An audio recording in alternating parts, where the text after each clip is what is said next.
ಇನ್ನೊಬ್ರು wrong information wrong heading ಅಂತ ಹೇಳಿ ಕಮೆಂಟ್ ಮಾಡ್ಯಾರ. ಇಂಥವ್ರಿಗೆ ನಾ ಹೇಳಕ್ಕೆ ಇಷ್ಟಪಡೋದಷ್ಟೇ, ಜಸ್ಟ್ ಬರೀ ಸ್ಟಾರ್ಟಿಂಗ್ 1 ನಿಮಿಷ ವಿಡಿಯೋ ನೋಡೋದಲ್ಲ. ಈ ಕಮೆಂಟ್ ಎದಕ್ಕೆ ಹಾಕಾರಂದ್ರೆ ನಾನು UPSC ಒಂದು ಅಟೆಂಪ್ಟ್ಸ್ ಒಳಗೆ ಚೇಂಜಸ್ ಆಗ್ತೈತಿನ ಅಂತೇಳಿ ಒಂದು ವಿಡಿಯೋ ಮಾಡಿದ್ದೆ. ಆ ವಿಡಿಯೋ ಒಳಗೆ ಕ್ಲಿಯರಾಗಿ ಹೇಳೀನಿ ಏನು ಸಿಚುವೇಶನ್ ಇತ್ತು, ಅದು ಒಂದು ವೈರಲ್ ಆಗಿತ್ತು, ಅದು ಯಾಕೆ ಆಯಿತು, ಮುಂದೆ ಏನು ಆಗಬಹುದು ಅನ್ನೋದು ಕ್ಲಾರಿಟಿಯಾಗಿ ನಾನು ಒಂದು ಇನ್ಫಾರ್ಮೇಷನ್ನ ಕೊಟ್ಟಾಗ ಸಡನ್ ನಮಗೆ 1 ನಿಮಿಷ ವಿಡಿಯೋ ನೋಡಿ ಅದು ಹೆಂಗೆ ರಾಂಗ್ ಅಂತೇಳಿ ಬಂದು ಕಮೆಂಟ್ ಮಾಡ್ತೀರಿ ನೀವು. ಅದು ರಾಂಗ್ ಅನ್ಸುತ್ತೆ. ಅಟ್ಲೀಸ್ಟ್ ಹೋಗಿ ಕೈ ಒಳಗೆ ಫೋನ್ ಅದ, ಸೋಷಿಯಲ್ ಮೀಡಿಯಾ ಯೂಸ್ ಅಂತೂ ಮಾಡ್ತಿರ್ತೀರಿ, ಇಂಟರ್ನೆಟ್ ಐತಿ ಅಂದಾಗನೇ ಬಂದಿಲ್ಲಿ ಕಮೆಂಟ್ ಮಾಡಿ. Hello friends, welcome back to my YouTube channel.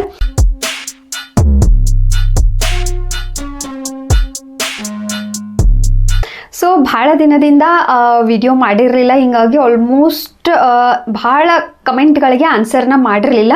ಹೀಗಾಗಿ ಇವತ್ತಿನ ಒಂದು ವಿಡಿಯೋ ಒಳಗೆ ಮೋರ್ ದೆನ್ 30 ಕ್ವಶನ್ಸ್ಗಳಿಗೆ ನಾನು ಆನ್ಸರ್ ಮಾಡ್ತೀನಿ.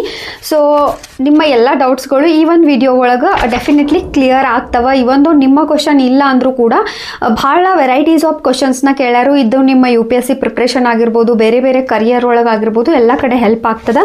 ಸೊ ವಿಡಿಯೋನ ಎಂಡ್ವರೆಗೂ ನೋಡಿರಿ. ಹಂಗೆ ಇನ್ನವರೆಗೂ ಯಾರು ಚಾನಲ್ಗೆ ಸಬ್ಸ್ಕ್ರೈಬ್ ಆಗಿಲ್ಲ ದಯವಿಟ್ಟು ಚಾನಲ್ಗೆ ಸಬ್ಸ್ಕ್ರೈಬ್ ಆಗಿರಿ ಮತ್ತು ಸಪೋರ್ಟ್ ಮಾಡಿರಿ. ಇನ್ನು ಇಲ್ಲಿ ಒಂದಷ್ಟು ಕ್ವಶನ್ಸ್ಗಳನ್ನು ಸ್ಕಿಪ್ ಮಾಡೇನಿ. ಆಲ್ಮೋಸ್ಟ್ 2 ಮಂತ್ಸಿಂದ ನಾನು ಯಾವುದೇ ರೀತಿ ಕ್ವಶನ್ ಆನ್ಸರ್ ವಿಡಿಯೋ ಮಾಡಿರಲಿಲ್ಲ ಐ ಗೆಸ್.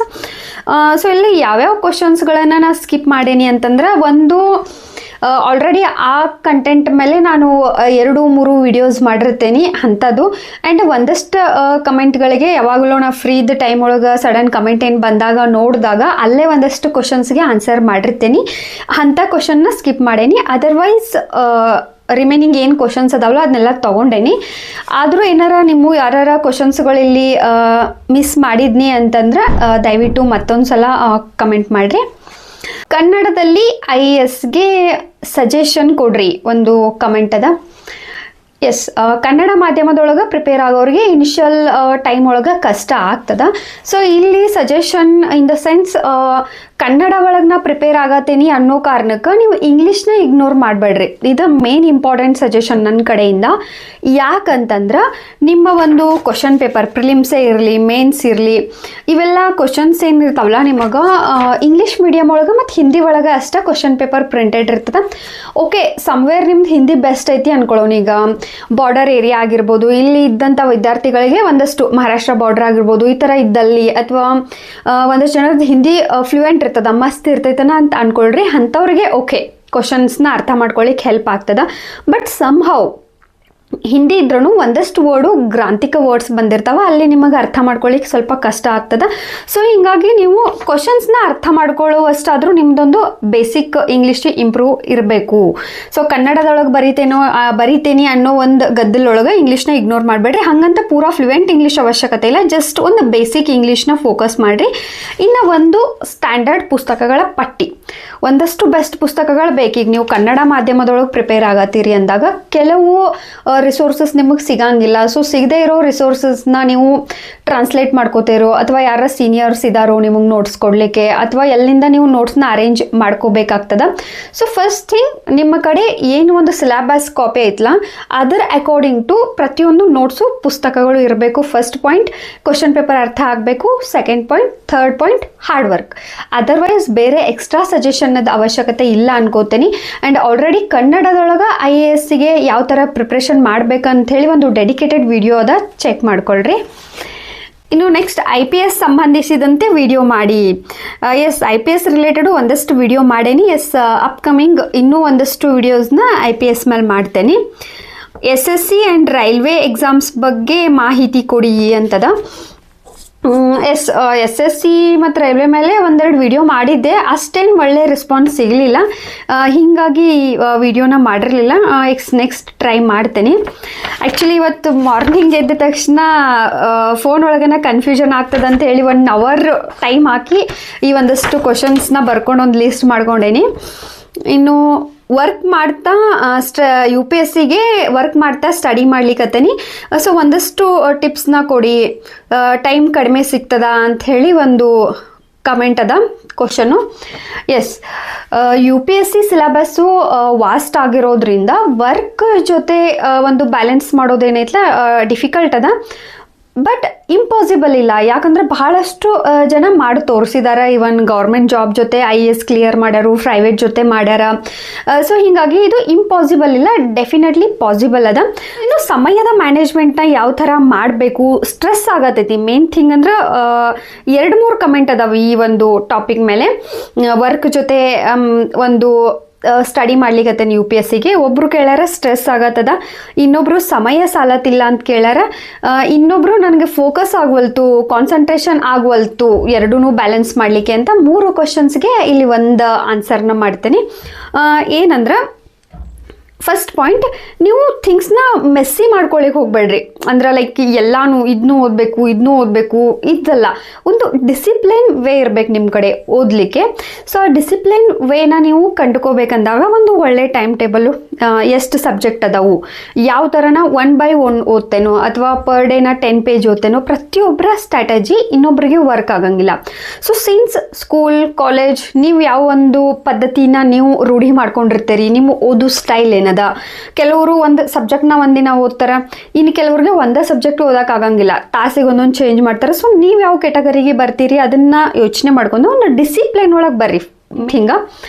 ಸೆಕೆಂಡ್ ಥಿಂಗ್, ಒಂದು ನೀವು ಬೆಳಗ್ಗೆ ಆಲ್ಮೋಸ್ಟ್ ಒಂದು 3 ಗಂಟೆ 4 ಗಂಟೆ ಹಿಂಗೆ ಇದ್ದಕ್ಕೆ ಒಂದು ಸ್ಟಡಿನ ಮಾಡೋದು ಒಳ್ಳೆಯದಂತ ನನ್ನ ಅನಿಸಿಕೆ. ಯಾಕಪ್ಪ ಅಂತಂದ್ರೆ ಬೆಳಗ್ಗೆ ಟೈಮ್ ಒಳಗೆ ನಿಮ್ದು ಒಂದು ಮೈಂಡ್ ಪೀಸ್ಫುಲ್ ಆಗಿರ್ತದ, ಒಂದು ಗ್ರಾಸ್ಪಿಂಗ್ ಪವರ್ ಜಾಸ್ತಿ ಇರ್ತೈತಿ, ಒಂದು ಈ ಶಕ್ತಿ ಜಾಸ್ತಿ ಇರ್ತೈತಿ ಆ ಟೈಮ್ ಒಳಗೊಂದು ಪವರ್ ಆಫ್ ಒಂದು ಕಾನ್ಸಂಟ್ರೇಷನ್ ಆಗಿರ್ಬೋದು.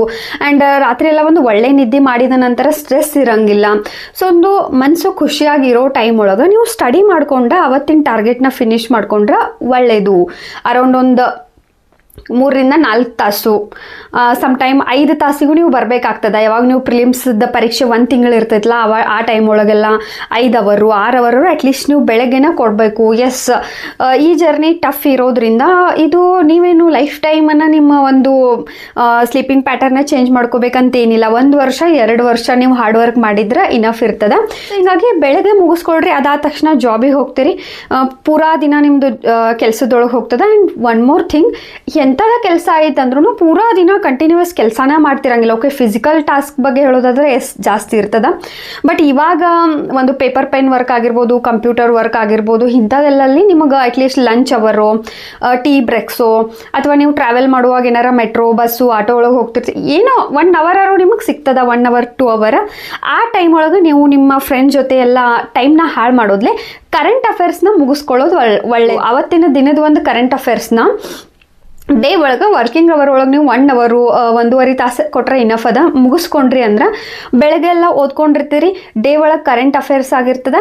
ಇನ್ನು ಮನೆಗೆ ಬಂದ ತಕ್ಷಣ ನೀವು ಊಟ ಎಲ್ಲ ಮುಗಿಸ್ಕೊಂಡು 1 ಅವರದು ರಿವಿಷನ್ ಮಾಡ್ಕೊಂಡ್ರೆ ಸಾಕಿರ್ತದ. ಬಟ್ ಇಲ್ಲಿ ನಿಮ್ಮ ಫ್ಯಾಮಿಲಿ ಸಪೋರ್ಟ್ ಇಂಪಾರ್ಟೆಂಟ್. ನಿಮ್ಮ ಫ್ಯಾಮಿಲಿ ಮೆಂಬರ್ಸ್ ಅದಾರಲ್ಲ, ಅವ್ರು ನಿಮಗೆ ಸಪೋರ್ಟ್ ಮಾಡ್ಬೇಕು. ಮನೆಗೆ ಬಂದ ತಕ್ಷಣ ಆಗೇನು ಏನಾರ ಕೆಲಸ ಹೇಳೋದು, ನೀವು ಜಾಸ್ತಿ ಡಿಸ್ಟರ್ಬೆನ್ಸ್ ಮಾಡಬಾರ್ದು ಅಂದಾಗ ನೀವು ಮೊದಲ ನಿಮ್ಮ ಫ್ಯಾಮಿಲಿ ಜೊತೆ ಮಾತಾಡ್ಕೊಂಡು ಇಟ್ಕೊಳ್ಳೋದು ಒಳ್ಳೆಯದು. ಹಾಗೆ ಇನ್ನು ಈ ಟಾಪಿಕ್ ಮೇಲೂ ಲೆಂಗ್ದಿ ವಿಡಿಯೋ ಅದ, ಇನ್ನೂ ಇನ್ಫಾರ್ಮೇಷನ್ ಬೇಕಂದ್ರೆ ಚೆಕ್ ಮಾಡ್ರಿ. 3 ಕ್ವಶನ್ಸ್ಗೆ ಆನ್ಸರ್ ಸಿಕ್ಕೈತೆ ಅನ್ಕೋತೇನೆ. ಇನ್ನೊಂದು ಅದ, UPSC ಆಗಿರ್ಬೋದು, ಅದರ್ ಕಾಂಪಿಟೇಟಿವ್ ಎಕ್ಸಾಮ್ ಒಳಗೆ ಡಾಕ್ಯುಮೆಂಟ್ ವೆರಿಫಿಕೇಷನ್ನ 1 ಪೋಸ್ಟ್ಗೆ 3 ಜನನ ಕರೆದಿರ್ತಾರೋ. ಅಲ್ಲಿ 3 ಜನ ಸೇಮ್ ಅಂಕ ತಗೊಂಡಾಗ 12th ಗ್ರ್ಯಾಜುಯೇಷನದ ಮಾರ್ಕ್ಸನ್ನ ಕನ್ಸಿಡರ್ ಮಾಡ್ತಾರೆ ನಾ ಸೆಲೆಕ್ಟ್ ಮಾಡುವಾಗ ಅಂಥೇಳಿ. ಸೊ ನೋ, ಡಿಗ್ರಿ ಆಗಿರ್ಬೋದು PUC ಮಾರ್ಕ್ಸ್ಗಳು ಇಲ್ಲಿ ನಿಮ್ಮದು ಕ್ಯಾಲ್ಕುಲೇಟ್ ಆಗಂಗಿಲ್ಲ, ಅದರ ಮೇಲೆ ನಿಮ್ಮನ್ನ ಸೆಲೆಕ್ಟ್ ಮಾಡಂಗಿಲ್ಲ. ಸೊ ಇಲ್ಲಿ 1 ಪೋಸ್ಟಿಂಗ್ 3 ಜನನ ಯಾವಾಗ ಕರೆದಿರ್ತಾರಲ್ಲ ಅಂಥ ಟೈಮ್ ಒಳಗೆ ಏನಂದ್ರೆ ಡಾಕ್ಯುಮೆಂಟ್ ವೆರಿಫಿಕೇಷನ್ನು ಅಥವಾ ಒಂದಷ್ಟು ಪ್ರೊಸೆಸ್ ಒಳಗೆ ಏನೋ ಒಂದು ಸಣ್ಣ ಮಿಸ್ಟೇಕ್ ಇದ್ದರೂ ಅವ್ರನ್ನ ಅಲ್ಲಿ ತೆಗಿತಾರೆ. ಆ ಒಂದು ಬೇಸ್ ಮೇಲೆ ಸೆಲೆಕ್ಷನ್ ಆಗ್ತದ ಹೊರತು 12th ಮತ್ತು ಗ್ರ್ಯಾಜುಯೇಷನ್ ಮಾರ್ಕ್ಸ್ಗಳನ್ನು ಇನ್ಕ್ಲೂಡ್ ಮಾಡಿಕೊಂಡು ನಿಮ್ಮನ್ನು ಸೆಲೆಕ್ಟ್ ಮಾಡಂಗಿಲ್ಲ. ಇಂಟರ್ವ್ಯೂನಲ್ಲಿ ಒಂದಾದ ಮೇಲೆ ಒಂದು ಕ್ವಶನ್ ಕೇಳ್ತಾರ, ನಾವು ಆನ್ಸರ್ ಮಾಡೋ ಮೊದಲೇ ಪಟ ಅಂತ ಕ್ವಶನ್ಸ್ ಕೇಳ್ತಾರ. UPSC ಇಂಟರ್ವ್ಯೂ ಬಗ್ಗೆ ಕ್ವಶನ್ ಅದ ಇದು ಗೈಸ್. UPSC ಒಂದು ಇಂಟರ್ವ್ಯೂ ಭಾಳನ ಸ್ಮೂತ, ಭಾಳ ಬೆಸ್ಟ್ ಆದಂಥ ಒಂದು ಇಂಟರ್ವ್ಯೂ ಇರ್ತದ.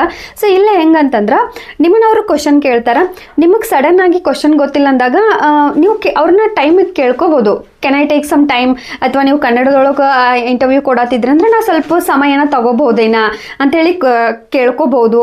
ಆ್ಯಂಡ್ ಅಲ್ಲಿವರೆಗೂ ಅವ್ರು ವೆಯ್ಟ್ ಮಾಡ್ತಾರೆ. ಸೊ ಆವಾಗೂ ಆನ್ಸರ್ ಗೊತ್ತಾಗಲಿ ಅಂದ್ರೆ ಸಾರಿ ಸರ್ ನಂಗೆ ಗೊತ್ತಾಗತ್ತಿಲ್ಲ ಅಂದಾಗ ಅವ್ರು ನೆಕ್ಸ್ಟ್ ಕ್ವಶನ್ಸ್ಗೆ ಮೂವ್ ಆಗ್ತಾರೆ ಹೊರತು ಹಂಗೆ ನಾನು ಒಂದಾದ್ಮೇಲೆ ಒಂದು ಕ್ವಶನ್ಸ್ನ ಕೇಳಂಗಿಲ್ಲ. ದೆನ್ UPSC ಪ್ರಿಪ್ರೇಷನ್ 12th ಜೊತೆ ಯಾವ ಥರ ಮಾಡಬೇಕು ಅಂಥೇಳಿ, ಆಲ್ರೆಡಿ PUC ಜೊತೆ ಹೆಂಗೆ ಮಾಡಬೇಕು, ಸ್ಕೂಲ್ ಟೈಮಿಂದ ಡಿಗ್ರಿ ಟೈಮಿಂದ ಹೆಂಗೆ ಮಾಡಬೇಕು ಅನ್ನೋದ್ರ ಬಗ್ಗೆ ಡೆಡಿಕೇಟೆಡ್ ವಿಡಿಯೋ ಅದ. ದಯವಿಟ್ಟು ಚೆಕ್ ಮಾಡಿರಿ. ದಯವಿಟ್ಟು ಚಾನಲಿಗೆ ವಿಸಿಟ್ ಕೊಡ್ರಿ. ಅರೌಂಡ್ 650+ ವಿಡಿಯೋಸ್ ಏನೋ ಅದಾವ, ಎಲ್ಲ ಟಾಪಿಕ್ ಮೇಲೆ ಅದಾವ. ದಯವಿಟ್ಟು ಚೆಕ್ ಮಾಡಿರಿ. ಎಸ್, ಅವಶ್ಯಕತೆ ಬಿದ್ದಾಗ ನಾನು ಅಪ್ಡೇಟೆಡ್ ವಿಡಿಯೋಸನ್ನು ಮಾಡ್ತೀನಿ. ಬಿಕಾಸ್ ಒಂದು ಪುಸ್ತಕಗಳಾಗಿರ್ಬೋದು, ಒಂದು ಸ್ಟ್ರಾಟಜಿಗಳಾಗಿರ್ಬೋದು, ವರ್ಷದಿಂದ ವರ್ಷಕ್ಕೆ ಅಪ್ಡೇಟ್ ಮಾಡಬೇಕಾಗ್ತೈತಿ. ಸೊ ಅಂಥ ನೆಸೆಸರಿ ಬಂದಾಗ ನಾನು ಅಪ್ಡೇಟೆಡ್ ವಿಡಿಯೋಸ್ ಮಾಡ್ತೇನೆ. Next question, UPSC final key answer ಬಿಡ್ಬೋದು, ಆದರೂ ಯಾಕೆ ಪ್ರೊವಿಷನಲ್ ಅಂತ ಅದ. ಎಸ್, UPSC ಕೀ ಆನ್ಸರ್ ಬಗ್ಗೆ ನಾನು ಒಂದು ವಿಡಿಯೋ ಮಾಡಿದ್ದೆ. ಸೊ ಏನಪ್ಪ ಅಂತಂದರೆ UPSC ಮೊದಲೆಲ್ಲ ಕೀ ಆನ್ಸರ್ಸ್ನ ಬಿಡ್ತಿರ್ಲಿಲ್ಲ. ಒಮ್ಮೆ ಫೈನಲ್ ಪ್ರಿಲಿಮ್ಸು ಮೇನ್ಸು ಇಂಟರ್ವ್ಯೂ ಆದಮೇಲೆ ಎಂಡಿಗೆ ಒಂದು ಅವ್ರದ್ದು ರಿಸಲ್ಟ್ ಬರ್ತಿತ್ತು. ಹೀಗಾಗಿ ವಿದ್ಯಾರ್ಥಿಗಳಿದ್ರೆ ಅಗೇನೆಸ್ಟ್ ನಮಗಿದ್ರಿಂದ 100% ಟ್ರಾನ್ಸ್ಫರೆನ್ಸಿ ಸಿಗ್ವತ್ತು ಅಂಥೇಳಿ ಸುಪ್ರೀಂ ಕೋರ್ಟ್ ಒಳಗೆ ರಿಟ್ ಪೆಟಿಷನ್ ಹಾಕಿದರು. ಸೊ ಅದ್ರ ಸಲುವಾಗಿ UPSC ಏನು ಹೇಳೈತಿ ಒಂದು ಸ್ಟೇಟ್ಮೆಂಟ್ ಕೊಟ್ಟೈತೆ ಅಂದ್ರೆ, ನಾವು ಪ್ರಾವಿಷನಲ್ ಕೀ ಆನ್ಸರ್ನ ಬಿಡ್ತೇವೆ ಬಟ್ ಫೈನಲ್ ಕೀ ಆನ್ಸರ್ ಬಿಡಂಗಿಲ್ಲ ಅಂತ ಹೇಳಿ. ಸೊ ಇವರಲ್ಲಿ ಕ್ವಶನ್ ಮಾಡ್ಯಾರ, ಫೈನಲ್ ಅನ್ನ ಬಿಡ್ಬೋದಲ್ಲ, ಪ್ರೊವಿಷನಲ್ ಯಾಕೆ ಬಿಡಾಕತ್ತಾರು ಅಂತ. ಎಸ್ ಗೈಸ್, ಇಲ್ಲಿ 2-3 ಟಾಪಿಕ್ಸ್ ಬರ್ತಾವೆ. ಫಸ್ಟ್ ಥಿಂಗ್ ಏನಂದ್ರೆ, UPSCದು ಒಂದು ಕಾನ್ಫಿಡೆನ್ಸ್ ಇರ್ತದೆ, ಅವರು ಜಾಸ್ತಿ ಮಿಸ್ಟೇಕ್ಸ್ನ ಮಾಡಂಗಿಲ್ಲ. ಆ್ಯಂಡ್ ಮಿಸ್ಟೇಕ್ಸ್ಗಳಾದ್ರೂ ನಿಮ್ಗೆ ಆಬ್ಜೆಕ್ಟ್ ರೇಸ್ ಮಾಡ್ಲಿಕ್ಕೇನು ಅವಕಾಶ ಕೊಟ್ಟಾರು. ಆ್ಯಂಡ್ ಅದ್ರ ಮೇಲೆ ಒಂದು ಪ್ಯಾನಲ್ ಸೆಟ್ ಆಗಿ ಅದನ್ನು ಅವ್ರು ಕರೆಕ್ಷನ್ ಮಾಡ್ಕೊಳ್ತಾರೆ. First point. ಸೆಕೆಂಡ್ ಪಾಯಿಂಟ್ ಏನಂದ್ರೆ, ಇವಾಗ ಸ್ಟೇಟ್ ಒಳಗೆಲ್ಲ ನೀವು ನೋಡಿರ್ತೀರಿ, 1 ಕ್ವಶನ್ 2 ಕ್ವಶನ್ ಸಲುವಾಗಿ ಒಂದಷ್ಟು ಎಕ್ಸಾಮನ್ನು ಕ್ಯಾನ್ಸಲ್ ಆಗೋ ಲೆವೆಲಿಗೆಲ್ಲ ಹೋಗ್ತಿರ್ತಾರೆ. ಸೊ UPSC ಒಳಗೆ ಅವರು ಟೈಮ್ ಮ್ಯಾನೇಜ್ಮೆಂಟ್ ಅವ್ರಿಗೆ ಭಾಳ ಇಂಪಾರ್ಟೆಂಟ್ ಅದ. ಯಾಕಂದ್ರೆ 1 ವರ್ಷದೊಳಗೆ ಅವ್ರು ಪ್ರೊಸೆಸ್ನ ಮುಗಿಸ್ತಾರೆ. ಆಲ್ಮೋಸ್ಟ್ 1-1.5 ವರ್ಷ ಅವ್ರದ್ದು ಪೂರ್ತಿ ಒಂದು ಮುಗ್ದ ಬಿಡ್ತದೆ UPSC. ಆ ವರ್ಷದ್ದು ಒಂದು ಏನಿರ್ತದಲ್ಲ, ಪ್ರಿಲಿಮ್ಸು ಮೇನ್ಸು ಇಂಟರ್ವ್ಯೂ. ಸೊ ಆ ಥರ ಪರ್ಫೆಕ್ಟಾಗಿ ಹೋಗ್ಬೇಕಂದಾಗ ಈ ಥರ ಒಂದಷ್ಟು ಡಿಸಿಷನ್ನ ನಾವು ರೆಸ್ಪೆಕ್ಟ್ ಮಾಡಬೇಕಾಗ್ತದೆ. ಅದರ್ವೈಸ್ UPSC IAS ಪರೀಕ್ಷೆನೂ 3-4 ವರ್ಷಕ್ಕೆ ಒಂದು ಸಲ ಹೋಗ್ಬಿಡ್ತದೆ. ಈ ಒಂದು ಕಾರಣಕ್ಕೆ ಅವರು ಫೈನಲ್ ಕೀ ಆನ್ಸರ್ನ ಬಿಡಾಕತ್ತಿಲ್ಲ. IAS ಸ್ಯಾಲ್ರಿ ಬಗ್ಗೆ ವಿಡಿಯೋ ಮಾಡ್ರಿ ಅಂತದ. ಎಸ್, IAS ಅದೊಂದು ಪ್ರಮೋಷನ್ ಯಾವ ಥರ ಸಿಗ್ತದ, IAS ಆದ ತಕ್ಷಣ ನೆಕ್ಸ್ಟ್ ಪೋಸ್ಟ್ ಯಾವುದು, ಫೈನಲಿ ಅವ್ರು ಯಾವ ಪೋಸ್ಟಿಗೆ ಹೋಗಿ ರೀಚ್ ಆಗ್ತಾರೋ ಆ ಎಲ್ಲ ಸ್ಟೇಜಸ್ ಒಳಗೂ ಅವರು ಸ್ಯಾಲ್ರಿ ಎಷ್ಟೆಷ್ಟು ಇರ್ತೈತಿ ಅನ್ನೋದನ್ನ already just 3 days back video ಮಾಡೀನಿ. ದಯವಿಟ್ಟು ಚೆಕ್ ಮಾಡಿರಿ. ನೆಕ್ಸ್ಟ್ ವಿಡಿಯೋ ಒಳಗೆ IASದು ಒಂದು ಫೆಸಿಲಿಟೀಸ್ ಏನೇನು ಇರ್ತಾವಂತ ವಿಡಿಯೋ ಮಾಡ್ತೀನಿ. ಯಾಕಂದ್ರೆ ನಿಮಗೊಂದು ಮೋಟಿವೇಶನ್ ಸಿಗಲಿ, ನಿಮ್ಮ ಪ್ರಿಪ್ರೇಷನ್ಗೆ ಇನ್ನೂ ಹೆಚ್ಚಿನ ಒಂದು ಮೋಟಿವೇಶನ್ ಬರಲಿ ಅನ್ನೋ ಕಾರಣಕ್ಕೆ. ಆ್ಯಂಡ್ ಜೊತೆಗೆ ಇನ್ಫಾರ್ಮೇಷನ್ ಗೊತ್ತೂ ಇರಬೇಕಾಗ್ತದ. ನೀವು ಡಿಗ್ರಿ ಒಳಗೆ BCom ಮಾಡಿ PG MA ಒಳಗೆ ಹಿಸ್ಟ್ರಿ ಮಾಡಿದ್ರೆ ಕಾಲೇಜ್ ಅಸಿಸ್ಟೆಂಟ್ ಪ್ರೊಫೆಷನರ್ ಆಗ್ಬಹುದಾ? ಎಸ್, ಆಗ್ಬಹುದು. ಯಾವ ಎಕ್ಸಾಮ್ಗೆ ಹೈಟು ವೆಯ್ಟು ರಿಕ್ವೈರ್ಡ್ ಆಗಿರಲ್ಲ. ಎಸ್, ಭಾಳ ಪೋಸ್ಟ್ಗಳದಾವು ಹೈಟು ವೆಯ್ಟು ನೆಸೆಸರಿ ಇಲ್ಲದೆ ಇರೋವಂಥವು. IAS ಆಗಿರ್ಬೋದು, FD ST ಆಗಿರ್ಬೋದು, ಟೈಪಿಸ್ಟು, ಸ್ಟೆನೋಗ್ರಾಫರು, ಕೋರ್ಟ್ ಒಳಗೆ ವರ್ಕ್ ಮಾಡೋರು, ಈ ಥರ ಭಾಳ ಪ್ಲೆಂಟಿ ಆಫ್ ಜಾಬ್ಸ್ ಇದಾವೆ. ಇನ್ನೊಬ್ಬರು ರಾಂಗ್ ಇನ್ಫಾರ್ಮೇಷನ್ ರಾಂಗ್ ಹೆಡಿಂಗ್ ಅಂತ ಹೇಳಿ ಕಮೆಂಟ್ ಮಾಡ್ಯಾರ. ಇಂಥವ್ರಿಗೆ ನಾ ಹೇಳಕ್ಕೆ ಇಷ್ಟಪಡೋದಷ್ಟೇ, ಜಸ್ಟ್ ಬರೀ ಸ್ಟಾರ್ಟಿಂಗ್ 1 ನಿಮಿಷ ವಿಡಿಯೋ ನೋಡೋದಲ್ಲ. ಈ ಕಮೆಂಟ್ ಎದಕ್ಕೆ ಹಾಕಾರಂದ್ರೆ, ನಾನು UPSC ಒಂದು ಅಟೆಂಪ್ಟ್ಸ್ ಒಳಗೆ ಚೇಂಜಸ್ ಆಗ್ತೈತೇನ ಅಂಥೇಳಿ ಒಂದು ವಿಡಿಯೋ ಮಾಡಿದ್ದೆ.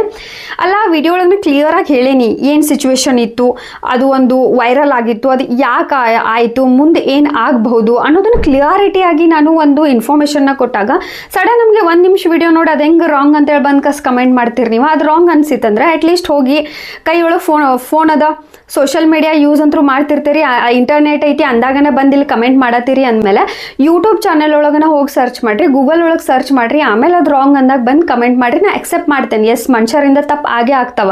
ಸಂಭವ ನಾ ಎಲ್ಲರೂ ತಪ್ಪು ಮಾಡೀನಿ ಅಂದ್ರೆ ನಾನು ಅದನ್ನು ಡೆಫಿನೆಟ್ಲಿ ಕರೆಕ್ಟ್ ಮಾಡ್ಕೋತೀನಿ. ಈ ಒಂದೇನಾರ ವಿಡಿಯೋದಾಗ ತಪ್ಪೇನೋ ತಪ್ಪಿ ಹೇಳಿದ್ನಿ ಅಂದ್ರೆ ಅದನ್ನು ನೆಕ್ಸ್ಟ್ ವಿಡಿಯೋ ಒಳಗೆ ಬಂದಾಗ ಕರೆಕ್ಟ್ ಮಾಡಿರ್ತೀನಿ, ಅಥವಾ ಪೂರ್ತಿ ರಾಂಗ್ ಇದ್ದಾಗ ವಿಡಿಯೋನ ಡಿಲೀಟ್ ಮಾಡ್ತೀನಿ. ಬಟ್ ಈ ಥರ ಸುಮ್ಮನೆ ಬಂದು ತಮಗೆ ಅರ್ಧ ಗೊತ್ತಿದ್ದಾಗ ಬಂದಿಲ್ಲಿ ನೆಗೆಟಿವ್ ಕಮೆಂಟ್ ಮಾಡ್ರೆ ನಾ ಎಕ್ಸೆಪ್ಟ್ ಮಾಡೋಂಗಿಲ್ಲ. ಸೊ ದಯವಿಟ್ಟು ಚೆಕ್ ಮಾಡಿ ಆಮೇಲೆ ಕಮೆಂಟ್ ಮಾಡಿರಿ. ಇನ್ನೊಂದ್ಸಲ ವೆಯ್ಟ್ ಮಾಡ್ತೇನೆ ನಾನು ನಿಮ್ಮ ಕಮೆಂಟ್ದ. ಇನ್ನು ಇಂಗ್ಲೀಷ್ ಪ್ರಿಪ್ರೇಷನ್ ಟಿಪ್ಸ್ ಕನ್ನಡ ಮಾಧ್ಯಮದವ್ರದ್ದು 4ರಿಂದ 5 ಕಮೆಂಟ್ಸ್ ಅದಾವ. ಇಂಗ್ಲೀಷ್ ಒಳಗೆ ಪ್ರಿಪ್ರೇಷನ್ ಮಾಡಬೇಕು ಬಟ್ ಕನ್ನಡ ಮಾಧ್ಯಮ ವಿದ್ಯಾರ್ಥಿ ಅದೇವಿ, ಯಾವ ಥರ ಮಾಡಬೇಕು ಟಿಪ್ಸ್ ಕೊಡಿ ಅಂಥೇಳಿ. ಎಸ್, ಮೇನ್ ಥಿಂಗ್ ಅಂದ್ರೆ ಇದು ಭಾಳ ಒಂದು ಬಿಗ್ ಹರ್ಡಲ್ ಅಂತ ಹೇಳ್ಬೋದು ಕನ್ನಡ ಮಾಧ್ಯಮ ವಿದ್ಯಾರ್ಥಿಗಳಿಗೆ ಇಂಗ್ಲೀಷ್ ಒಳಗೆ ಪ್ರಿಪ್ರೇಷನ್ ಮಾಡೋದು UPSCಗೆ.